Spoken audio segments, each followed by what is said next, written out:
ഞങ്ങളെ കുതിര കയറുകയും ഒക്കെ ചെയ്ത ആളുകളുടെ അവസാനത്തെ അഭയകേന്ദ്രം പാണക്കാട് തറവാടാണ് എന്ന് നിങ്ങളെ കൊണ്ട് പറയിപ്പിച്ചത്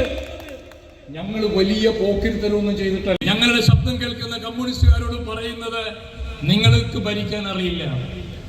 നിങ്ങൾക്ക് ഭരണത്തിന്റെ ഒരു ചെറിയ മേന്മയെങ്കിലും ഒരു നാട്ടിൽ എങ്ങനെ ഉണ്ടാക്കി കൊടുക്കണം നിങ്ങൾക്കറിയില്ല.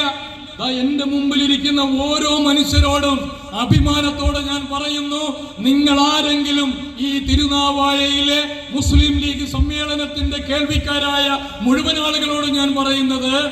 ഞാനും നിങ്ങളുമൊക്കെ എഴുതാനും വായിക്കാനും അറിയുന്ന അക്ഷരാഭ്യാസമുള്ള മനുഷ്യരായി മാറിയിട്ടുണ്ടെങ്കിൽ, ഞാനും നിങ്ങളും നമ്മുടെ മക്കളും ഇന്ന് സ്കൂളിൽ പോയി വല്ലതും എഴുതാനും വായിക്കാനും പഠിച്ചിട്ടുണ്ടെങ്കിൽ, നിങ്ങൾ ആരോടെങ്കിലും കടപ്പെട്ടിട്ടുണ്ടെങ്കിൽ, നിങ്ങൾ കടപ്പെട്ട പാർട്ടിയുടെ പേര് ഇന്ത്യൻ യൂണിയൻ മുസ്ലിം ലീഗ്